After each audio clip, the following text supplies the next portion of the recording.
Oh, Broncos country. I don't know how we keep doing this, man. I really don't. But one thing that I do know is that the Broncos are not boring this year, and they really seem to love and hate the fans as much because I about had a heart attack. Somehow, some way, the Broncos win another ugly, exciting, disappointing game, 27-26 in overtime after the Commanders scored, went for two, and Nick Bonito knocks down the pass to a guy that was absolutely wide open had he not. And man, the Broncos have won 9 straight, and I am so happy to be joined by Jeremy and by Alex with Kodiak Broncos. Gentlemen, how are y'all feeling? We'll go ahead and start with Jeremy, and we'll work around. Relieved. That whole dude all day. For some reason, I just had this feeling. I didn't have a feeling we were going to lose, but just a feeling that this wasn't going to be a, a good game. It wasn't going to be easy. And boy, was it not. Every time there was a chance where we could break it open and finally get away from them, we just couldn't do it. But the one thing in my instant, reflection of what I just witnessed is it's nice to see Bo Nix and the offense deliver, and then the defense kind of be the one that needed them to do that. And then at the very end, they made the play that won the game. But when it went to overtime and we got the ball first, that was where I was just like, I don't know. And we just went straight down and scored. And I was just like, okay, great. Defense, you're supposed to be great. And man, kudos to Washington, but thank God. Kodiak, what are you feeling, man? Is this sustainable? I mean, I know we say this every week, but we've won 9 in a row now. But what are your overall thoughts? Man, it feels like if you had turned back the clock 10 years and you told me that game was straight out of 2015, I would have believed you. Yep. I would have believed you. That being said, that 2015 defense would not have allowed Washington to do what they did tonight. But I'm telling you, what they would have done is they would have come up clutch on that 2-point conversion play. And even when the defense didn't have their best night, even though, you were coming off a bye and, Cliff Kingsbury practiced against Vance Joseph in Arizona for 4 years. I think that's something not a lot of people are talking about. So not surprised that the Washington offense, I felt like they came very prepared for this game tonight, but a win's a win. A win's a win. Like, Washington is not a 3-8 football team. Like, I'm sorry. Like, they're not a 3-8 football team. That being said, should we have played a little better? Sure. But yeah. Once again, breathe easy. We'll talk about this all like tomorrow. We'll dissect it throughout the week. But yeah, no doubt about it. It's usually a lot easier to dissect it kind of once you've rewatched it and let everything settle. But like you said, man, a win's a win. And here's the thing, Dan. Like, all I was really harping on and hoping to see from this team was, okay, we need to start winning different types of games, right? Different elements, different weathers. And this is exactly what this was. And I was literally thinking to myself, like, win or lose, there's so much to be taken from this game, in my opinion. A lot of really good things. Like, what I loved, I'll start with the positives, I guess. What I loved was I felt like the offense carried the weight tonight. Like, yeah, they had a pretty bad, I would say, the second half after the first or second drive was not very good. But in the moments where the offense needed to step up, go out there and get it, they did, especially in that overtime, man. Like, I love the fact that they said, we're going to kick it, which I thought was a smart move, like, analytically, but I also was like, yo, we just had 18 plays on defense. Yeah. But they're basically saying, we trust our defense against your offense. And the offense, all they did was 4 plays right down the field like it was easy. And got the touchdown. And then, but man, the defense tonight was rough. It was rough to see, man, in my opinion. They were terrible on third downs, terrible on third and longs. But so those are the positives. That's one negative. The other negative is this Broncos run game needs to absolutely be better. Yep. Like, no ways around it. So that's kind of my 2 cents. I was letting the fellas know, guys, I'm going to hop off in about probably 10 minutes, but you guys keep rolling, obviously, with Kodiak and Jeremy here. But yeah, initial thoughts overall. I mean, what do you feel like? Do you feel like the defense, and we'll start with you, Kodiak, you feel like the defense was exposed in any way, or do you feel like it was just one of those where, they kind of had a really good game plan and the Broncos, couldn't adjust, a personnel thing? I mean, what are your initial thoughts on it? A little bit of both, because ultimately, when you look at the 2 guys Washington had in the backfield that they were absolutely destroying with us, like, I think about Marcus Mariota. He's a 1-4, like, bench warmer quarterback who I mean, he's been 1-4 in games that he's played in this year. So honestly, I feel like if you are the best defense in the league, you had no excuses to not go out there and just beat the brakes off them. And this game reminded me a lot of Thursday Night Football last year against the Chargers, and the fact that you had a guy in Chris Rodriguez who was literally a complete non-factor throughout this season. Then he comes in and he looks like insane. Like I'm thinking about Gus Edwards and Hassan Haskins last year. But, they did come out with a pretty good game plan. And the thing I will say is that Washington, it looks like they came out with like a college offense. It looked like, honestly, it felt like I was watching Georgia Tech versus CU. I was at that game week 0, week 1 this year. I felt like I was seeing something that Washington was doing. And honestly, I feel like we're just not really built to stop it. I feel like Dre still isn't Dre yet. I mean, Singleton still has his limitations, even though he did get that clutch PBU. But also, what was that one thing we really, really struggled with last year? We struggled against Baltimore, Buffalo, Chargers last year with the power running. And you know what? They just kept doing it, and they kept doing it. And you know what? Kudos to Washington. They came out, 3-8 football team, but they came out ready to play a football game tonight, and their game plan clearly signified that. So I think it's a little bit of both. I think it's a little bit like, we're not really built to stop that kind of offense that Washington ran. And we just got to be careful because going forward, if a team sees that and a team has the personnel to do it, then they could absolutely steal that game plan right from Washington, and it counters our aggressive pass defense. It counters our aggressive pass rush. Yep. Jeremy? Yeah, no, you hit it on the head. Like that was when was Marcus Mariota the best quarterback in college or the second best or whatever it was? It was when he was an Oregon Duck. Yeah. And that's their offense. They're like, is he going to run it? Is he going to throw short? You get it out of your ball, get out of your hand really quick, especially on our type of defense where like they need to get the ball out because of our pass rush. So, our linebackers were obviously rusty. Singleton, slow.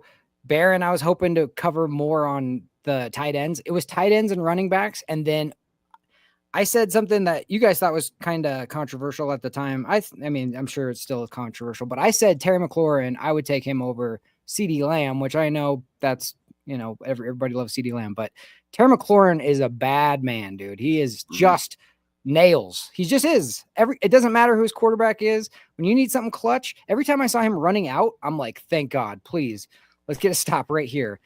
I mean, that was the Terry McLaurin show. Now, the one thing I will say, there was 2 times that I'm like, how do you not get calls like that? That was the clearest pick on their touchdown I've ever seen in my life. Like, how is that not called? Like, they just ran straight into PS2, nothing, which is like, what are we doing here? The game's on the line. It doesn't get any more clear than that. And then, there was like, the other touchdown that they scored, there was something that game was too long, but there was a couple where I was just like, oh no, it was the Cortland Sutton when we were going down in the game. We had 17-20, whatever it was. We were up 3 and it was 3rd down and Sutton ran like, a little slant or whatever. And they just knocked him on his butt, like 8 yards down the field. Bo threw it anyways. It just hit the ground. It was like, what's that? Like, you're just allowed to hit our guy like whenever you want. Like, there's nothing. Or what was that? So I don't know, dude. Like, what's going to be so hard about this team? I'm convinced at this point is we're going to have to beat whoever we're playing and the refs. Like, we're going to have to factor it in because we just don't get calls. Now, I was shocked they even called that hold, that it was a clear hold, but I was shocked they called it. TV. I know. Screaming. Yeah. But yeah, it was just, those ones are like game clinching calls that they're just like, oh, we just missed it. Like on the PS2 one, especially. So yeah, I give them a lot of credit for just going through it and, finding a way. You got to just find a way. And it came down to Nick Bonito making a play or you could say Marcus Mariota didn't throw the ball high enough, I guess, but it's bang, and pressure's on. And I really like this comment here from Martin and Zildua. I hope I said your name right, but this was another thing I wanted to see, right? Is okay, I want to see the run game, but I want to see it specifically in a situation where when you need to put the game out, when the team knows you're going to run the ball, can you do it? And they didn't. And I would say that's the number one biggest concern for me moving forward until proven otherwise is how the run game is going to look. because I felt like at times RJ, like in the beginning of the game, I thought RJ Harvey looked good, and then I thought he looked terrible. And then late on in the game, he was better, but still like no semblance of a run game at all. We had 87 rushing yards. A lot of that was from Bo. I'm gonna pull up the box score. As a team, we averaged 3.8, and the running backs, really 6 for 24 from Jaleel was probably the best of the averages. And so that's just another thing where I just feel like I really want to see this team be able to get an identity, because I thought Bo Nix really played awesome today. I thought he carried the team for a lot of what was happening, but you cannot keep relying on him to do that without a run game, especially in games where, we should have had 200 yards rushing against Washington. I mean, they're one of the worst rushing defenses, and we only had 87. So I think it's a big concern. I like this comment here. I thought it was wild, but yeah, again, you go through all of the plays. I know this is going to be one that kind of sparks a little bit here. Riley is a problem. At least he didn't get a PI. Yeah, I mean, listen, teams are going to continue to keep on. I'll just say my 2 cents before I hop off. Teams are going to keep on testing him, and I thought he did a really good job of not getting penalties. But eventually, you're going to have to keep making plays, because if it's not a penalty, they're going to keep going after him. They went after him in the overtime.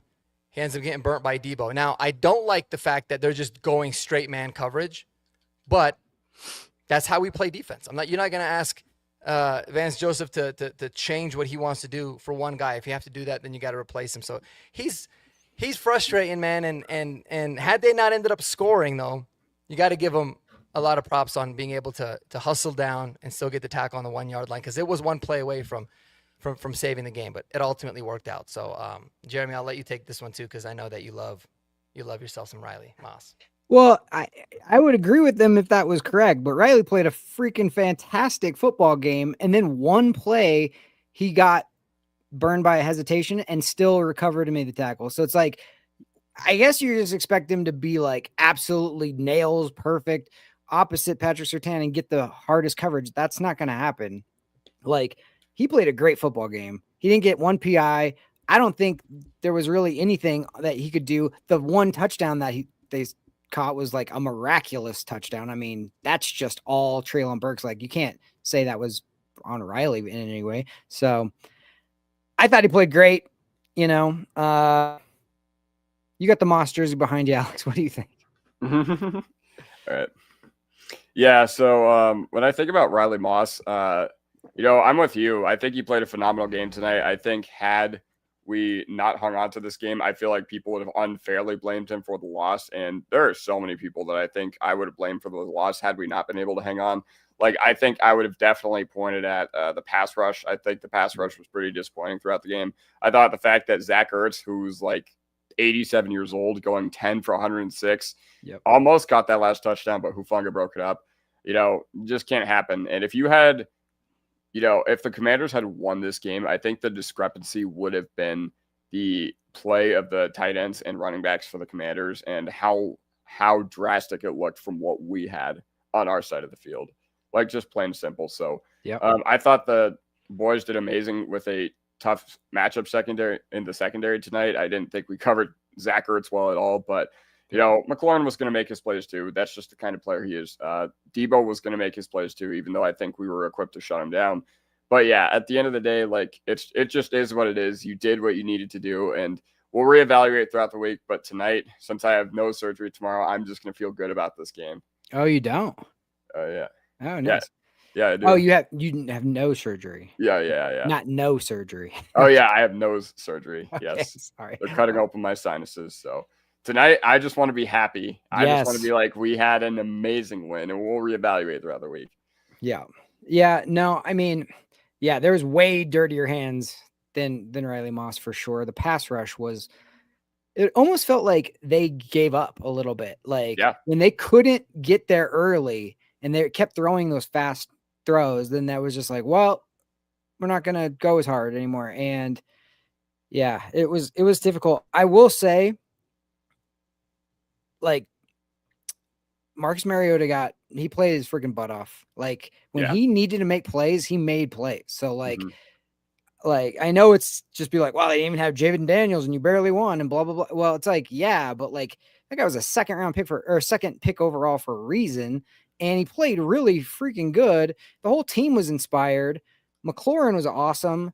I just felt like the defense was unfortunately the letdown. Bo had that one pick that was just like, if you could take that one out of there, it was just like he played really good except for that throw. And it was like, damn it. I wish that he just didn't see the guy. I don't know, whatever. But yeah, if I'm going to say why this game was close, it was our defense wasn't great on third down, especially, and we couldn't run the ball very well. But for the most part, like we controlled that game, but they said that was their game plan. Let's get it out of our hands quick. Let's take what we can get, the quick stuff, and let's keep it close, and let's be in this in the fourth quarter. And there were so many times when we were like one play away from breaking it open, a turnover or something, and just couldn't happen, couldn't get it. And that Marcus Mariota on that last drive where he broke through 2 tackles to throw it, and then they called the pass interference. That was just such an incredible play by him because I celebrated like we were about to get a sack twice, and then he still made a play. So sometimes you just got to tip your hat. That was really hard playing by them. And, but again, we have that mentality too, where it's just like in the end and at the end, we're going to make a play to win the game. And we did again. So you got to be happy. Yeah, 100%. Honestly, throughout that game, I never ever felt like Washington was going to win, except for until they were lining up for the 2-point conversion. I was like, oh man, like we may actually. Oh, thank you, Mac. Thank you. I appreciate the super chat. $10 super chat. Mile high salute to you, Mac. But yeah, that's awesome, dude. Big shout out to you. Thank you so much. That means the world to me. That you wanted to give me money after that exhilarating win when there's a million other things that y'all could be thinking about right now. So shout out to you, Mac. Absolutely. But either way, yeah, no, I never thought the Commanders actually had a shot to win that game until they were lining up for the 2-point conversion. And again, I think they had the play call. The play call was there. They did. The play call was there to execute it. Hufanga, there was no way he was going to catch McNichols for the little whatever. They were trying to run a rub again. I saw they were. That somehow they didn't get flagged for OPI on the CD. I don't know. That still pisses me off. But yeah.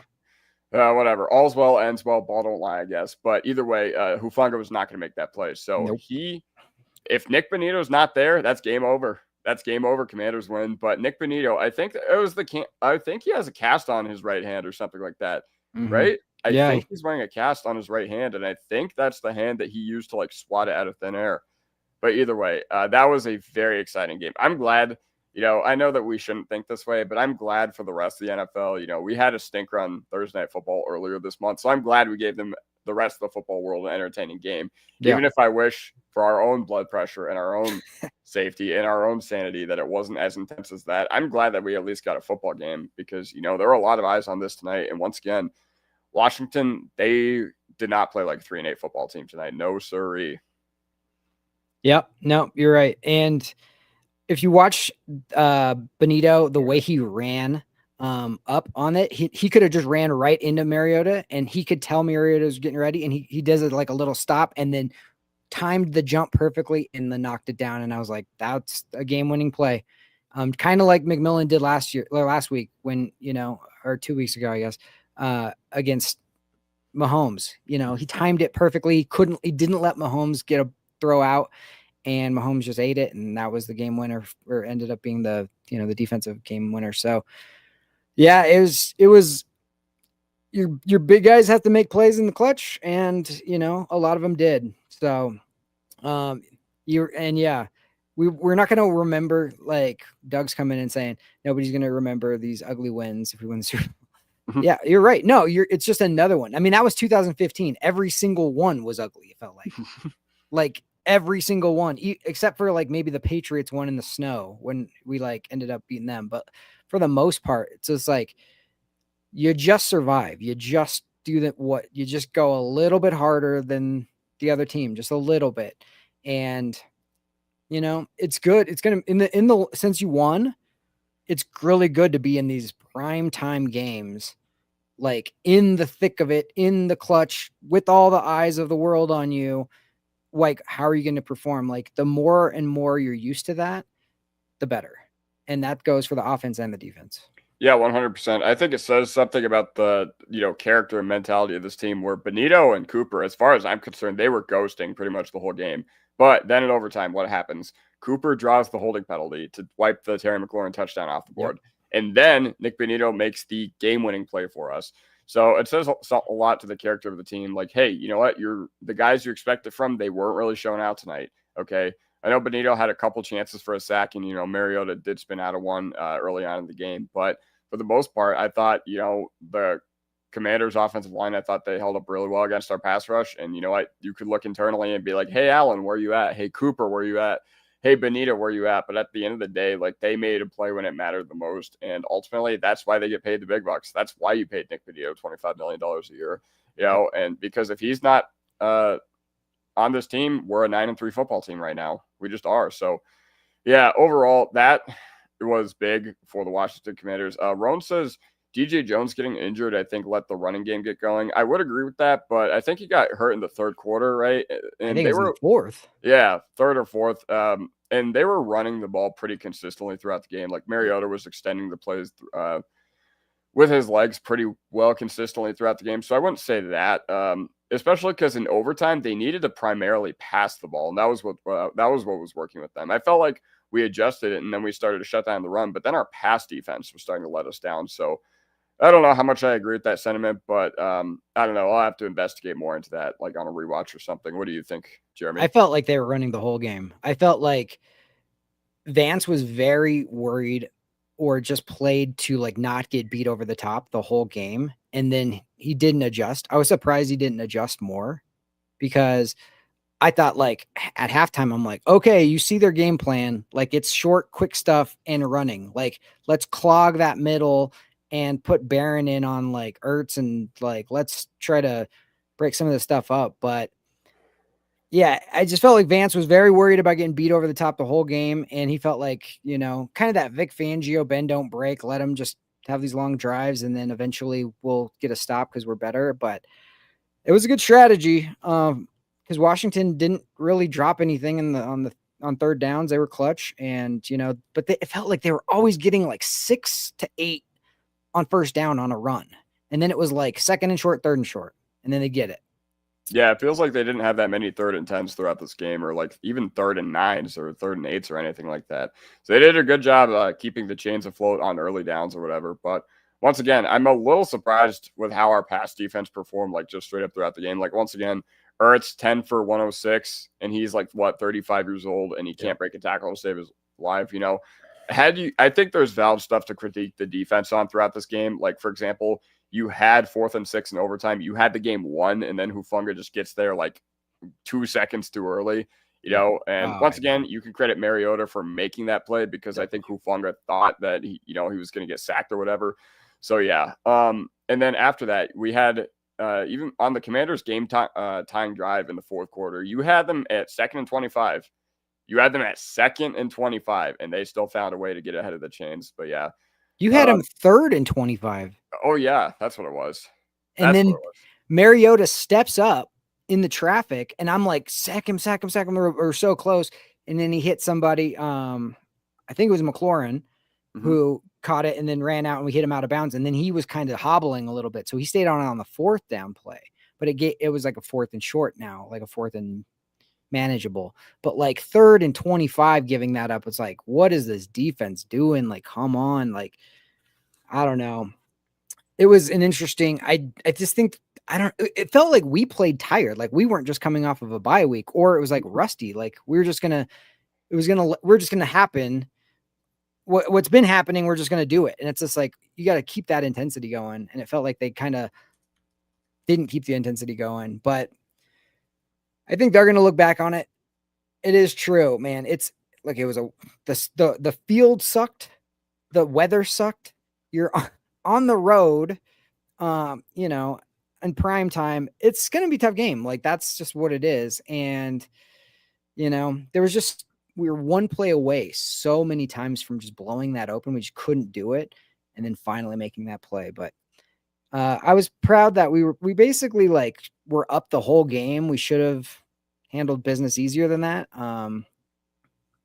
Yeah, them getting that field goal to tie it at the end of regulation was like that sucked, but they did good not giving up a touchdown there, and just held on and held on and held on and just kept battling. And I mean, the fact that they were that tired and still figured out a way to win the football game and make that stand. I think too, if they would have scored easily and then went for 2, that would have been different. But like they were exhausted, we were exhausted, and it's like the end of Rocky or something. Like who's gonna get knocked out? Who's gonna get up? Like both people are just dead tired swinging, and we were the one to make the last play, and that was it. Yeah, 1000%. And you know what? Honestly, if you're Washington, this is best case scenario because you're not making the playoffs this year and you lost the game, and your culture remains strong. Like once again, they came out, they were ready to play a football game, and you got to give them their props there. But yeah, I think had the Terry McLaurin touchdown stood, I think the game turns out differently. I truly believe that the Commanders would have gotten the 2-point conversion, but since we made them earn every little play after that, since we made them, it was first and goal from the 2 or 3, and they needed all 4 downs to score. And once again, the 4th and goal, they had complete OPI. I don't know how that wasn't called, but you know what? Ball don't lie, I guess. And, that's right. Yeah, there's more things that we need to talk about. First of all, I think the Greenlaw pick, that was pretty good. Mariota, I think he came out a little jittery, a little frazzled. Maybe he was just a little too amped up for prime time, but he attempted 2 jump passes. One of them was picked off. Another one was in the vicinity of a lot of traffic, let's just say. Yeah. So yeah, I thought Greenlaw, he played his rear off tonight, but once again, I feel like the team, they're still not having him out there in at the end of games. So maybe they're still trying to be a little cautious with him, which, I mean, that's frustrating, but at the end of the day, I get it. He's a guy that you ultimately want down the stretch in December, January. But yeah, everybody's saying in the chat, wow, we got a lot of vertical stream comments in here, and I could tell by the quality of the comments that they're vertical stream comments too. But yeah, looks like we got a lot of Patriots fans in here. I mean, I appreciate the engagement. Appreciate you. Go subscribe and like the video if you love what we have to say. Subscribe to my channel, Kodiak Broncos. Subscribe to Jeremy's channel, Broncos Unbridled. And subscribe to Marky Sports channel, who is not currently on here, but this is still airing on his channel. So anybody that, is visiting and wants to, troll or whatever and say that Drake May is God, then I appreciate your engagement. But yeah, either way, there's a lot of other things to talk about from tonight. Like, there's a lot of other things that I'm just like, oh, wow, I can't remember. I forgot about that. But, Pat Bryant, clutch slant route to the red zone. That was absolutely amazing. Bo Nix, 3rd and 10 to Cortland Sutton. Overall, what was your assessment of our quarterback tonight? I mean, yeah, it was a terrible pick, but if you just chalk that up to, okay, that was a bad play. I thought he played really, really well, actually. I thought he was composed. He didn't seem like he was jittery at all. I thought he moved his feet a lot, like as far as like got out of some stuff. And then sometimes when he was flushed, he still kept his eyes downfield and hit some people. I remember that one Cortland Sutton one where he like waited so long. He's like, oh crap, am I about to get sacked? He stopped. He looked both ways and he was like, okay, I'm still good. And then saw Sutton and then hit him. And that was like, that's before he would have got like, oh crap, my clock is going off. I got to get rid of it. And he didn't. He kind of assessed and then he was like, I'm still good. And then made the play. So I thought he played really well. I loved the fact that overtime drive was just clinical. Like there was no like, oh no, they forced overtime. What are we going to do? It was just like, boom. And once Marky hit it. Once he kind of finally got on the same page as Evan Ingram, I don't know what's up with Evan Ingram. It seems like every single time the ball comes to him, he's fighting the ball. It's like no, like clean catches. You know what I mean? It is like catch, clutch, down, up, or he's dropping something low or whatever. But he finally got on the same page. And man, that run in overtime was awesome because that's the one thing I felt like watching this game was like, we just don't have anybody on offense. I feel like that can just make a play out of nothing. They're going to get what they're going to get and they're solid and they'll make the catch or they'll make the block, whatever. But like, nobody's going to be like, there was nothing there. And you just turn that into something like, and I felt like Evan Ingram on that one, instead of going down when he felt people hitting him from the side, he just pedal to the metal and was like, all right, tackle me then. And that was a huge play. And I think that kind of dispirited the Washington defense. And then Harvey, boom, done. So that was a big one. That was a big one. And, you talked about the lack of offensive playmakers. Like tonight, I think we saw, this is the Evan Ingram we saw against Arizona in the preseason where we had that like 50, 60-yard catch and run. And I probably watched that play on repeat for about an hour. I was like, man, I can't believe we're finally getting this guy in our tight end room. And for a lot of the year, for the first, 11 games of the season, I feel like we hadn't seen that player. But you know what? We saw it in overtime, and that's why you went out and got him. That's why you went out and got Evan Ingram. Marvin Mims, that's another guy that I wish we could just utilize more on the offensive side of the ball, but it just is what it is at this point. Like, we've been begging for that for 3 years now, and I feel like he was a big part of our offense, exploding in the second half of last year. So I don't know why he's, not really getting much run on the offensive side of the ball either. I think you need to, put more balls in the guys' hands who can actually do something with the ball, Harvey, I think he started to heat up. I think he didn't run as badly as the stat line would have portrayed, but the run game overall is still a huge problem. Like Marky had said, what did you think of Harvey tonight? Did you like how he ran, or what are you thinking? Yeah, no, I mean, there was so many yards he left on the field. I felt like, now if he picks the right lane and he goes for it, like I was so optimistic to start the game because that first run, he like broke off like right through the hole. And I was like, oh, good. Maybe he's seeing it well. But there was a lot of stuff I thought he didn't see well. He bounced it outside or he just ran to the backs of people. And it was like, go left. He wants to go right all the time. It seems like sometimes it's just like, dude, go left a little bit, like wait for it. I can't get too mad. Like, he's a rookie and he hasn't had that much. I did feel like he did a good job in pass pro though. And there was that one that they like, oh, that was sick. Spotlighted out. Yeah. And Bo was calm and just slid up and made the play. But yeah, so I was happy with that. And that was really the more worry that we had about him coming out after the Dobbins injury is like, how's he going to do in pass pro? So I really was happy to see like him kind of flourish there. And I like the way he finished the game. Like that drive and that touchdown was just like, okay, boom. So I'm not like, depressed by it, or I'm like, oh no, it's going to be bad going forward. I just feel like he missed some stuff. Hopefully, the film review will help him out and he'll get better. But for the most part, he did well, but not great. Yeah, no, I get what you're saying. Once again, I'm probably going to be happier than most with how he ran tonight. Yeah, and there were times in real time where I was just like, man, it feels like we were just leaving yards on the field. But one thing I saw from him that I had not seen this year is I felt like he was fighting for every yard. Anytime that he could get every yard, he was, I forget when, but it was like a little swing past him, may have been on like a first or a second down, and he fought for every yard. I don't remember if we picked up the first down or not, but I remember it was to the left side of the field. Someone might be able to help me with that. Bilsh is saying, give the other team some credit. That's what we've been doing this whole time. So I don't know what you're talking about. I did. Yeah. But, once again, I thought, I'll probably be on the outs. Like, once again, I thought Jaleel, this was kind of a reminder of who Jaleel is. He played very well against Kansas City, so I will give him his flowers for that. But once again, this is a guy whose role we can upgrade on. Not that I was expecting him to be like a focal contributor for this offense or anything tonight, but yeah. And then Tyler Bede, I think he only got a handful of snaps. So interesting running back rotation there. But yeah, with Harvey finally being able to pass protect, I feel like he's going to really earn the trust of the coaches on that third down.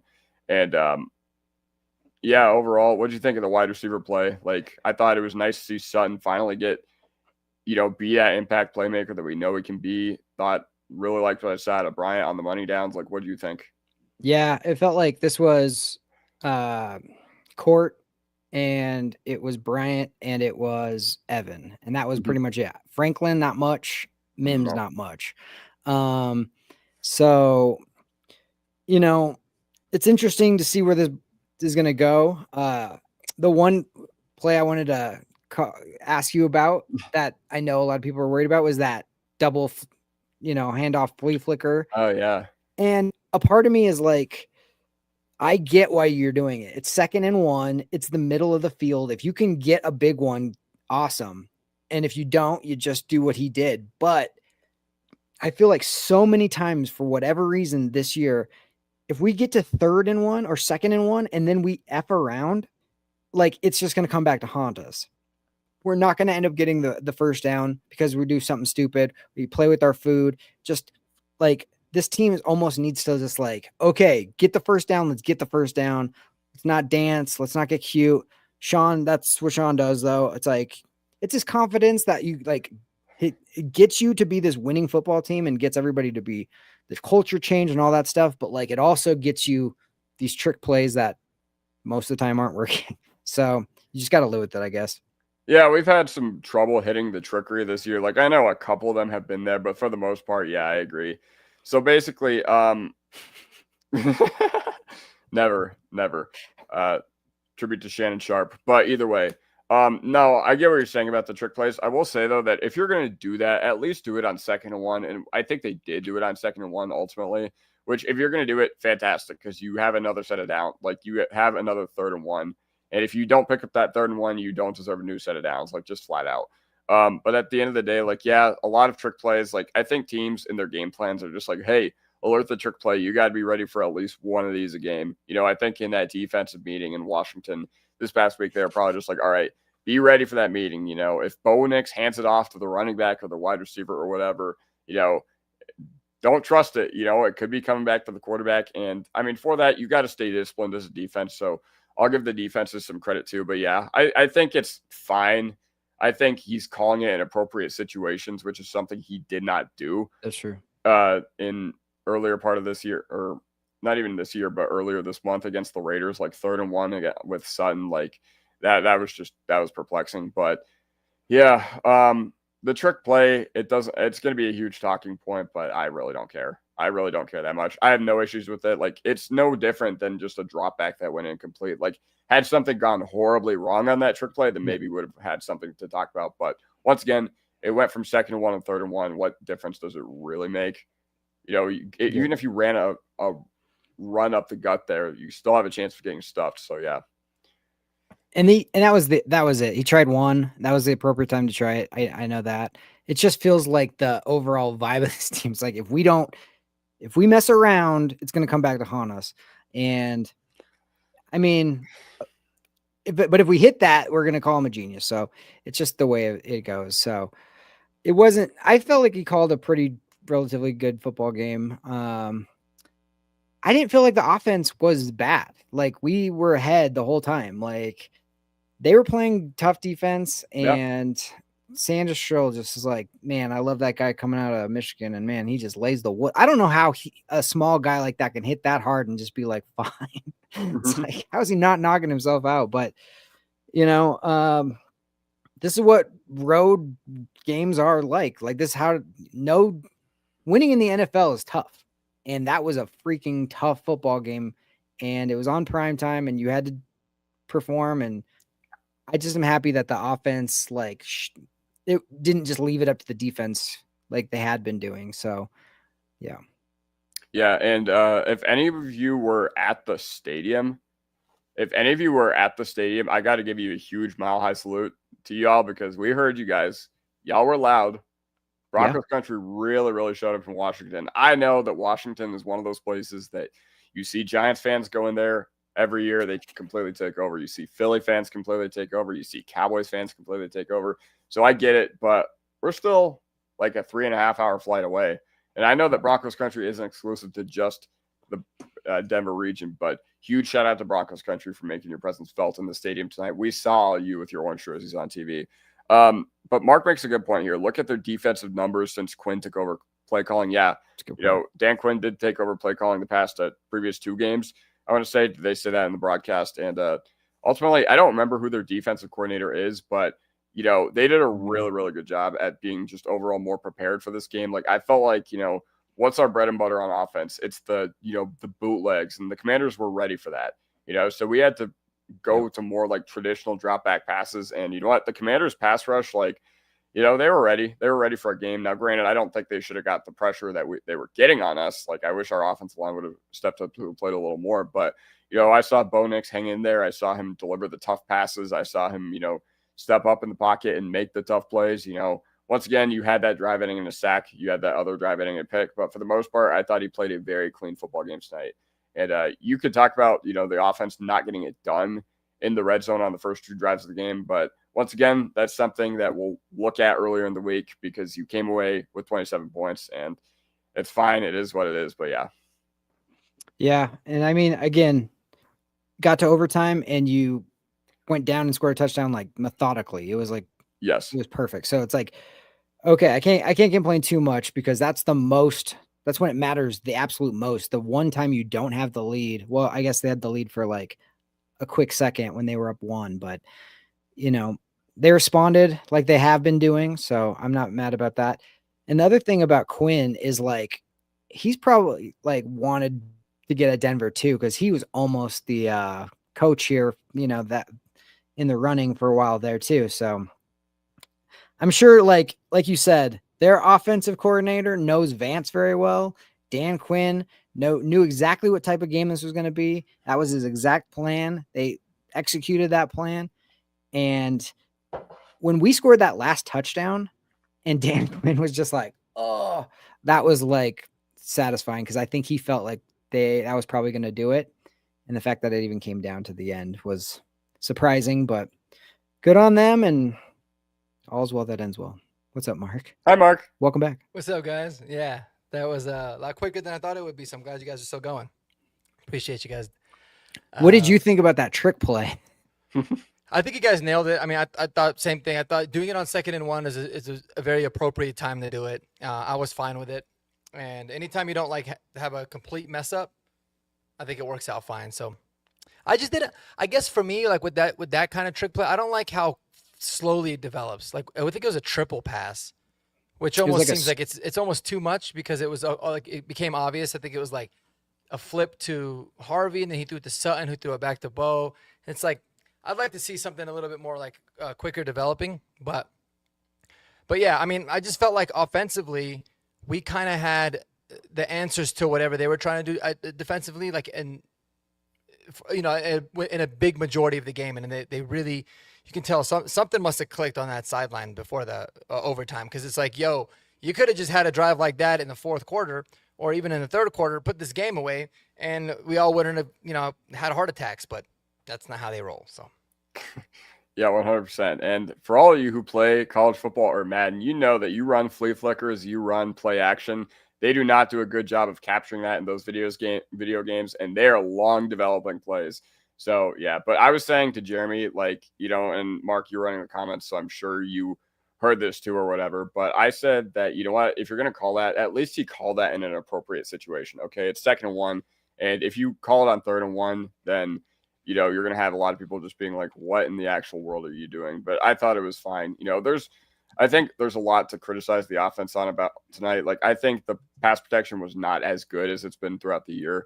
But I think I can chalk that out to the fact that we were in more like traditional drop back sets because the Commanders were playing to take away the bootlegs, And the Commanders, they don't have a good pass rush. They don't have a good defensive line, like at all, or at least they haven't been productive at all this season. So I'm wondering why our offense was letting some pressures through. But at the end of the day, like when Bo Nix did get the time, when he did get the ability to step up in the pocket or whatever, then it was always I always had confidence that he was going to complete the pass. And honestly, I haven't felt that way since I think Cincinnati, to be honest, or Cowboys, to be honest. Like I had that level of confidence in our quarterback tonight, even though things got rough and we couldn't close out the game in 2 drives on the offensive side of the ball in overtime. Once again, it's a happy night because we won in overtime. Yep. So I'm willing to excuse a lot of the shortcomings of this game because I saw a lot of progress in areas that honestly we struggled with throughout the year. Yeah. And 100%. It's a road game in primetime. Like, remember the Russ days? Road games in primetime were the ugliest games you've ever seen in your entire life. I mean, I was surprised the defense played not up to standards, but it was a pretty freaking good football game on both sides. It was back and forth. It was tough, and nobody flinched, and you ended up making the plays to win it. I can't there was nothing that you're just like, oh my gosh, what the heck are they doing? There was nothing like that. It was 2 really good or two teams playing well, like getting at each other. That's what it was. I want to highlight somebody in the comments, like Derek. We already, I know I've seen you in the Broncos Tonight streams like for the past week. And Mark, do you want to do me a favor and highlight this? Because we have a diverse array of opinions on Riley Moss throughout this panel. I think that if Riley Moss were to, or I think if we had lost this game tonight, I understand it would have been easy to point fingers at him based on the Deebo Samuel play, but I was really happy with how he played for 90% of this game. And once again, I want Mark to give us 2 cents. Just to repeat, because we've been going for 45 minutes now, and I think not a lot of people heard the first part. So what did you say, Mark? Yeah. I mean, I feel like with Riley, it's frustrating because he's become an obvious liability, whether he's making the plays or not. Like, even like he said here, even Collinsworth was calling out saying, go one-on-one. Like, this is somebody that's got this habit of grabbing and getting a PI, and you always felt like every third and long, they're going to go towards Riley Moss. And eventually he's going to have to make them pay, not just by not necessarily like a PBU. I mean, I thought he had good coverage on a lot of plays today, but he's got to make him play in a sense of like causing a turnover, or really just locking him down consistently, because otherwise they're just going to keep going after him, and eventually, most of the time, like they win. He either gets burnt or they call a DPI. So, but it's easy to be like, oh, he's got to get benched or he's got to go, because I don't necessarily think that that's the case, but it's frustrating, and you also don't necessarily want VJ to just like completely change the way he calls defense because of a guy as well. Especially with the defense being so dominant. So I thought overall, I mean, the last play in overtime was obviously very unfortunate. I didn't like the fact that they just put him on an island. You can do that with PS2. You can't really do that with 95% of corners anyways. Yep. But yeah, I mean, he's easy to pick on, and he never really gets credit for the plays that he makes. So I thought it was overall one of his better games, especially for the first 4 quarters. But man, the overtime game, the overtime one just kind of kills you. But I mean, hey, the vibe is good. Our defense is still balling, even though we struggled a little bit tonight. So I don't think you can switch it up that much. And the fact that Riley played so well the whole game. I mean, okay, you have PS2 on the other side. It's going to be at him, of course. If PS2 didn't exist, like when PS2 was out, we didn't hear anything about Riley other than like just the overall calls, and even a bunch of Richard Sherman, PS2, all these other people are like, they have something against him. Like, that's what it is. They all play the same type of way. He's going to have to play perfect for it to not be called that way. Okay, if that's the standard perfection, like, he's going to have to give up a play or two every once in a while. I was more disappointed by the fact that you have PS2 on an island, you have Riley on an island. They're doing their jobs, and they're still completing the middle of the field stuff consistently against everybody else. And it's like, don't get mad at PS2 at the end or Riley at the end when they've literally done their job all game long, and it's 26 points that they've given up. Like, if you want to get on anybody, it's Ertz getting open over and over. It's all these different people, like the running backs, like those guys did their job. That should have been locked down for most of it. So, I mean, I think it's just the recency bias of the last drive, but it's like, no, dude, they played really freaking good all game, and it came down to something. But like, I mean, it shouldn't have come down to that. Like, we gave up way too much, and we were way too soft in the run game. And then they had little, in the middle of the field on third downs over and over and over. That was the problem. Yeah. Mm-hmm. I also feel like in a weird way, PS2 being out kind of helped Riley, because they weren't just constantly throwing at him all day, like they began to do again. But I mean, here's kind of like a Broncos country in a nutshell, right? Like, stop defending Riley. This dude is continuing to get burned. I get it, guys. Like, I have the same emotional reactions. I think I put my emotional reaction in the Discord, right? About like, oh, it's frustrating. But then you take a step back afterwards, especially after you get a win, and you realize the only bad play Riley Moss made tonight was that. But he had 4 or 5 really, really good plays. Really good plays. Where I thought his coverage was absolutely sticky. He was right on him. He played the ball really well. And so that's kind of how, Sounds like somebody has a lightsaber. Yeah, what was that? Oh, sorry, it was me moving my camera around. My bad. Oh, you're good. I thought I was tripping. Oh no, but either way, so keep highlight this comment. Keep highlighting this comment for the point I'm about to make. All right. Stop defending Riley. This dude is going to continue to get burned. Okay. Had we lost this game, love life first. Like, I appreciate you checking out our streams or whatever, but had we lost this game, were you not going to blame Talanoa Hufanga for DPIing when we had this game won? Okay.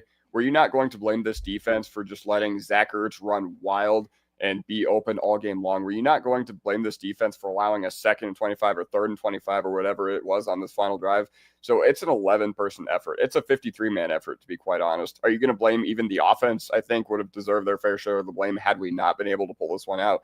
So, I understand that Riley Moss is a lightning rod for the fans and the frustration. But if you had looked at this game and been like, Riley Moss was the problem today, I don't even know how to respond to that, because he was, if you're looking at the problems from this game, had we lost this game, he would have been very, very far down on my list of problems throughout this game. I would have been like, all right, are you more concerned about Riley Moss allowing one play to Deebo Samuel? Granted, crucial moment, shouldn't have happened. I'm not going to say that it was a good play. It shouldn't have happened. Deebo Samuel's not even a good perimeter route runner. So it shouldn't have happened. I will give you that one. But once again, getting gashed over and over again in the run game by Chris Rodriguez, come on, man, letting Mariota just run free. And those are not good players on the other team. They played well tonight, but those are bench warmers for a reason. Totally. Yeah, and we don't have to imagine Jamar Chase. I mean, he got completely shut out by this defense entirely. People forget, Jamar Chase, or you talk about Justin Jefferson or any of these, hardcore wide receiver ones, we've got Patrick Surtain for that. And if you just look at, the raw numbers, you look at the completion percentage that he allows, the yards of separation that he allows, he's among the best in the NFL by quite a large margin. So it kind of is what it is. You're gonna take the good and the bad with Riley, but I'm just waiting for the moments. I believe that he can. I believe that he'll make the big time plays, because that's one thing about McMillan is McMillan will get burnt, man, but then McMillan will come and make you pay. Yeah. And so I'm waiting for Riley to get that. But yeah, you make a great point, Kodiak. There was so many other factors to the game that, again, like you said, that DPI doesn't happen by Hufanga. We're not even talking about Riley giving up a big play down the field. And he basically had a night where he shut the entire, his man down, playing man most of the game. So I'm right there with you. And there was multiple times when PS2 could have made a play that could have ended it and didn't too. So he wasn't perfect. I'm not expecting him to be perfect, especially coming off a layover like that. But the tackle on Mariota, where he didn't push him back and then let Mariota fall forward, he didn't fight all the way through that. You could have got mad at that. That could have probably ran the clock out. I mean, there was another one where Mariota is running out onto the right and he just stops and runs off of it. PS2 did not want any business tonight tackling anybody, period, which is fine. I get it. He has pec injury. So I get it. But I don't understand why it's just Riley Moss is the bad guy all the time, no matter what. And it's he didn't get any penalties. There was 2 plays the whole game. You think 26 points is off of 2 plays? No, that's not. That's not at all. So I don't know. I guess people just want to pick at somebody, but yeah, there was way more culprits in this one. I'm surprised Singleton, and I loved Story. He's a heart and soul, whatever, all that thing. But I was a little surprised not to see Stranad in there more. Especially coming off of an injury like that, or not an injury, but it's just a situation like that. So yeah, it's tough. This. They played. I had a whole ass video on this Iron Price. Listen, man, real quick, I'll just address this. The NFL, if they were rigged, or if it came out that they were rigged, they would lose billions of dollars. It is in their interest to make sure that it's not rigged, so that people continue betting and that revenue continues to flow in. So it would just be way too big of a risk, in my opinion. But anyways, I'll leave it at that. In terms of Riley, man, I think you're right. He gets picked on. I think it's kind of easy to pick on him too. One, because he's got the history of the pass interferences, and 2, I think it's also some of the demeanor that he's got. He's always coming up and doing this and kind of talking a little bit of junk, but I think he'll be fine. I think he'll be completely okay in terms of his game overall. I thought Jahdae Barron, man, when he was in there, was playing good. He almost had a game-sealing pick. It was such a good play. Yep, he did. He was so mad about that. He's really instinctual. In the big pressure situations, he doesn't seem to crumble. So he just seems like he's continuing to get so much better. as a player as well. So I thought he was dope. And I want to give a special love to Adam Prentice, man. Yes. I love me. I'm really beginning to love him as like one of my favorite players on this team. All he does is just go in there and knock people's teeth out on, on the goal line runs. And he had a huge catch today on a third down where he turned it upfield and like literally just wanted to kill the person in front of him. So he's always making plays. I'm down to see more Adam Prentice, man. All he does is get first downs, it seems like. So I thought he was dope. Yeah. One guy who I thought was stock up and down tonight was Hufanga. Now, I knew that he came into this week, or it was reported this morning that he was dealing with something and that we actually didn't know if he was going to play tonight. But thank God he played tonight because, honestly, he's been huge for our defense this whole year. But it felt like, he would make a play and then he would allow a play. He'd make, a clutch run stop in the backfield and then he'd completely miss on one. And then Chris Rodriguez would go like 10 yards. So I felt like tonight we got the PJ Locke experience from Talanoa Hufanga, but listen, man, it's okay. It happens to the best of them. He's still having an all-pro season in my opinion. But yeah, I thought the PJ Locke or the Talanoa Hufanga experience was a little wild tonight. It was perfectly encapsulated by that DPI that should have ended the game. So and he had so many good TFLs like in the backfield, and then he missed so many of them too. You're like, oh my God, who are we gonna get tonight? Yeah, literally. He was kind of everywhere. Yeah, literally. Like throughout the game, I'm just like, all right, cool. We got a firecracker, and you know what? It just is what it is. Yeah. Once again, Jeremy made a pretty good point. Shout out to Mariota for extending that play and not taking that sack, and just being able to get it to the running back. And because Hufanga got there, like that was DPI. Like I don't know if the ball was tipped. I know Marks had mentioned that he thought the ball was tipped. Maybe it was, but I mean, if it wasn't, I thought it was. Yeah, if you're just looking at the raw replay, I think Hufanga got there a second or 5 too early, to be completely honest. But yeah, once again, wild experience with Talanoa Hufanga tonight. Yeah, and again on that play.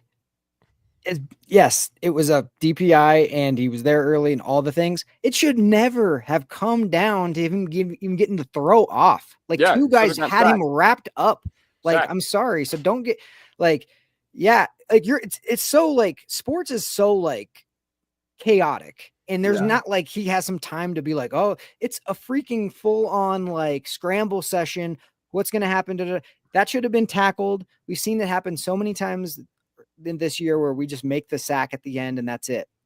So to me, I just was like, that really, really, really is unfortunate, but like you got to wrap Mariota up, PS2 has to push him back. All the little things that either win you or lose you football games was in this game. God, yeah. It's just a million. Yeah. A million. I mean, even Hufanga, like there's no reason you need to go through the guy. Just put your hand in there. But I get it. You're playing full speed. You don't even think about it. And he might have thought the ball was tipped too because like it looked like the guys were all over Mariota and he was just kind of throwing it and it kind of fluttered a little bit. So he's like, screw this. I'm going to kill this guy in front of me because it doesn't really matter at that point. But that's part of the reason why he was so early is because the ball was so slow. It wasn't a fast pass to him. It was just like, whatever. I was getting this out. And Hufanga was like, oh crap, he's throwing it. He got out of it. He's throwing it. So he just came in and it was just unfortunate. But like that should have been, tackled. Yep. The one thing, Love Life will not get off Riley Moss, which is fine. You have every right to your own opinion, all that. I would just say this. Sauce Gardner, if he was getting called like Riley Moss gets called, he'd be by far the most penalized like corner in the league. He's the most handsy corner I've ever seen. When he was in New York, it was just like, well, we all love him. He's the best, blah, blah, blah, blah, blah. So that's one. And two, you can have your opinion, but like, I would also like listen to the people like Richard Sherman. I would listen to people like Aqib Talib. I would listen to people like PS2 who are literally some of the best that have ever done it. And they love him. So like, what does that tell you? Yeah, man. As much as I love talking about Riley Moss, I mean, I want to talk about some other areas of the defense tonight. Mark, we haven't really heard from you. What did you think of the pass rush tonight? I thought me and Jeremy are pretty much on the same page. Very, very disappointing effort from them tonight. I know they came out with a good effort to counter it, but what do you think? Yeah, I don't know if it was a disappointing effort. I mean, I saw these guys flying off the ball. I think that they were doing their ghost rush the whole time. It was apparent that they just did not want to have Marcus Mariota escaped the pocket. It was very similar to how they played they had a stretch in the games. I think they had it was Jalen Hurts, and then they had Justin Fields, and then they had Dak Prescott, Jackson Dart, like a couple guys that could beat you with their legs, and it's more of a ghost rush type of a thing, and so it really wasn't working that well early because Marcus Mariota was just getting the ball out of his hands right away. But I think that they made the effort of they didn't want to over pursuit, and they wanted to not give him anywhere to step up. And for the most part, I mean, it worked. Like I know Mariota ended up finishing as their leading rusher with 55 yards, but a lot of those were on, like some of them were on designed runs, that ended up going for a lot. But I just felt like it was a concerted effort to not like go full bore. And even the middle guys, they were just trying to have the gap integrity and play that kind of style, which again, typically it works, especially if the quarterback has got to hold on to the ball a little longer. Like you saw it with Jalen Hurts, you saw it with these other guys when the coverage was so sticky on the back end, and all of a sudden it's 3 seconds, and now the pass rush will get there. So I wasn't overly concerned about it. I mean, I don't think they just like forgot how to rush the passer, but what was frustrating was it seemed like every time we would send a blitz and we would get a lot of pressure, they had an answer for it, and we were a little bit slow on the back end. So I just think it's a couple things to clean up. Yeah, on my stance though, with why I'm not very happy with how they played tonight. Like, yeah, I agree that they were, it was a large part of their, game plan to do like QB contain or whatever. And you know what? It made sense for the most part. But Mariota was still picking up third downs just by scrambling. And also, I felt like what I was disappointed in was not the,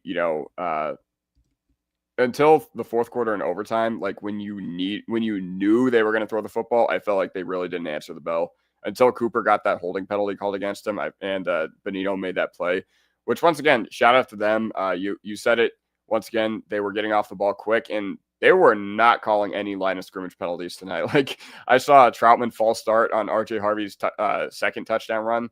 I saw, JFM. I thought he jumped way early in overtime, and they never called any of those things. So yeah, I don't know. I guess they just weren't paying attention to the line of scrimmage tonight, which was funny. Yeah. And it felt like, for the most part, this game, Washington was in a complete effort mode. Like we're 3-8. Like Mariota, who cares? Jaden's coming back next week or whatever. So like, I just feel like if this was a normal football game and Mariota or whoever or Jaden was the person running that much, they would not have even called a bunch of those. Because, dude, Mariota took some shots in that game that I was like, you're gonna get your guy killed. Like they were in like full on who cares mode. Let's just try to win this game. It's prime time. It's job saving time. It's 3-8 time. You know what I mean? Like we're going to just throw everything out there. And the pass rush, it just felt like they got frustrated. And then the few times they did break their like assignment of the mush rush, the huddle, like keeping him in the pocket, he made some plays outside of it. But that's what sucks about, when you're a good team and have a good record and you play bad teams at the end of the year, you're going to get full on effort. Like they're going to go for it on fourth down. They're going to go for 2-point conversions. They got nothing to lose. So that's just part of it. And you have to going to have to deal with it. And you'd much rather be the team that's having to deal with it than the other way. We've been there before. So it just is what it is. This guy, y'all record is he's a reflection of your schedule. So many bad teams, but go off. I don't get this narrative. Like we don't even have really close to the bottom in terms of like the strength of schedule this year. I mean, it's at 23, right? But first of all, you can't really complain. You can't really control who you're playing. And secondly, I mean, are you going to say the same thing about the Colts, who have the 31st easiest strength of schedule, or the Bills, who are at 30, or the Seahawks, who are at 25? Yeah, so I think it's wild. I'm going to see where the Patriots are at too, because they're probably pretty low because they haven't really their Pats are actually 32nd. They're dead last. Exactly. So yes, we are a reflection of our record. We are a 10-2 football team, and we're one of the best teams in the NFL. I don't really know how else to tell you, man. Like it doesn't really matter who we play. They said we couldn't beat the Chiefs, we beat them. They said we couldn't beat Philadelphia and Philly, we beat them. If it wasn't for a leverage call, we beat in a lot of really terrible penalties in that game. We beat Indianapolis when they were really in the prime of their season, because they're obviously starting to fall off. So, I mean, say what you want, but it kind of is what it is at this point. Well, and the other thing is, like, look what happened to the Rams today. Look at what happened to the Bills last week. people end up losing games they shouldn't lose, and we haven't yet done that. Like the 2 losses we've had been like right there, and it's against good team. Like so. Yeah, and last I checked, I mean everybody's jocking the Cowboys, like saying that the Cowboys are back, because they beat the Chiefs, which was thank you Dallas. But Yeah, when I remember that, we whooped them up in every single way possible and should have scored 50. So it's just a lazy narrative, in my opinion. I just kind of wanted to say that because I just think it's so easy. And here's the thing, like people, if you want to say negativity, that's fine. And you could, and maybe we are one done. Maybe we win one playoff. Who knows? Or maybe we go all the way. Who knows? I will say this is the weirdest year because there's nobody that feels like elite. Everybody feels like there's pretty good to really good, but nobody is like, oh crap, that's the team right now. I thought the Rams were that, and then they blew it. So like NFL is hard, especially road games. So anybody looking for style points, just don't worry about it. Like you won the freaking football game and the other team played a hell of a football game and you still won. So I'm not going to apologize for that. Yep. Yeah, no, don't apologize for a victory in a game that you very easily could have lost. And had you lost it, you would have had nobody else except for yourself to blame. Somebody's talking about Repsum. I want to highlight this comment that he said. He said, why won't Sean Payton ever call a shovel pass? We have the personnel, simple power blocking scheme. Why not? Not gimmicky enough, too easy. Why RJ would eat? I mean, do you guys have an answer for why we don't call that many shovel passes? I feel like that's something that I haven't really thought about, but I mean, is he onto something? What do you guys think? I think the only team I see run them is Kansas City in the red zone. Yeah, me too. I don't see like a ton of shovel passes, so I think that's basically an Andy Reid exclusive, but I don't know. I would like to see more designed bow runs. Yeah, me too. But it's just one of those things where it's just like, you don't want to look at Jaden Daniels, look at all these guys. You just don't want to put your guy out there if it's unnecessary. And if you're winning the football game, like the Giants game, we had that designed run that got us the lead late in the end. So I just think he's just being careful. I think he knows Bo can do it. But it's you got to be careful with that one. You do have to be careful, but I think you said it not too long ago that you like Bo does a good job of protecting himself, and it is a part of his play style. So I would like it to just be more incorporated a little more, like maybe one a game, and it'd be completely fine. But one thing I was very happy with Bo Nix about tonight is I felt like he was bailing from the pocket and scrambling. I felt like he got very gun shy with his scrambling this year. I felt like he was, Commanders, I remember third down, they sent an all-out blitz. I can't remember at what point in the game it was, but we pick it up, and then he just takes off, and he just runs straight up the gut. Yep. Easy first down. He takes it, no nonsense. And that is something that he didn't do in the first half of the season. So, yeah, play action bootleg pass to the tight end. I mean, we do that like 80,000 times a game. Yeah. Well, it's way easier to run play action when you can actually run the ball. Ain't nobody getting faked out when you're not really able to run it very consistently. So, that's a big part of it too.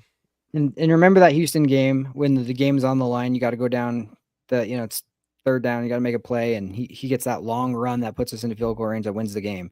And if you look at Houston, like people were really pissed off about us barely beating Houston in Houston, and I'm like, that's a freaking huge win. Like I don't care if it was 13-10. Yeah. Houston's good. Like he made the play that needed to be made when you have to make it, and we won. I don't care what the score is. I don't know why. We've been bad for 10 years. 13 against them, right? What's up? I think it was 13 10 against them. We scored 18, I think. 18-15, right? 18-15, I think. Oh, I thought it was 13-10 against Houston. It doesn't really matter. Yeah, but either way, it's just like style points, it doesn't matter. We won a Super Bowl. I know people are going to be like, it's unsustainable, blah, blah, blah, blah, blah. You needed to look certain ways. It's the NFL, man, and it's hard, and it's a young football team as well. Nobody, again, before the season started, if you would have been like, hey, you're going to be 10-2, would you take that? Every single person would be like, hell yeah, I'm going to take 100%. That. Are you kidding me? 100%. I don't care what the games look like. I don't care what happened. 10-2, I'll take it. So back to the number 1 seed. So we'll see. I think New England might get upset by the Giants tomorrow. It's just my bold prediction. With no But- Thibodeau, I don't see that happening, man. Yeah. With no I know. Thibodeau, I'm just trying to trigger some people in the vertical chat, I think. yeah, I get it. But you know what? Don't underestimate New York. When they have a chance to play against New England, seems like they always play them tough. You talk about a completely opposite team as the Broncos. Like, they're pretty damn good in 3 quarters, and they're awful in the 4th. Yeah, and literally. we're not that good in 3 quarters, and we seem to do really, really good in the 4th. So, but anyways, guys, before we wrap it up, is there any last second thoughts? Any last minute things that you guys wanted to kind of make sure we talked about before we wrap it all up? I don't think everything that I witnessed, like, it's just every game is going to be like this. So just settle in on the refs not giving us calls or missing calls or blown calls or whatever you want to call it. Like, that's, you just got to factor it in at this point. Mhm. And it's not about style points, it's about winning. And they've done it. And road games, any games are tough. So just be happy. We're 10-2, my goodness. Cardiac? No, I don't have anything else to say other than I enjoyed hanging out with y'all in the chat tonight. Y'all did amazing. And yeah, either way, keep on the lookout for stuff on my channel and stuff on Mark's channel too. Yeah. No, please do, Kodiak, all the best in your surgery tomorrow, man. Hopefully Yes, it all sir. goes well. We're going to miss you on Horsepower Hour. Be sure to tune in tomorrow at 8 p.m. We got a lot of really fun things cooking. We're growing this community, man, is awesome in terms of all like the local Broncos YouTube channels. So I'll be featured on a couple of other channels locally as well. I'll make those announcements kind of when they pop off. But guys, we're 10-2. We're the number 1 seed in the AFC right now. It's a good time to be alive, and let's enjoy it. We'll take it week by week like you should, and yeah, go Broncos, baby. Y'all have a wonderful night, man. Peace. Thanks, guys.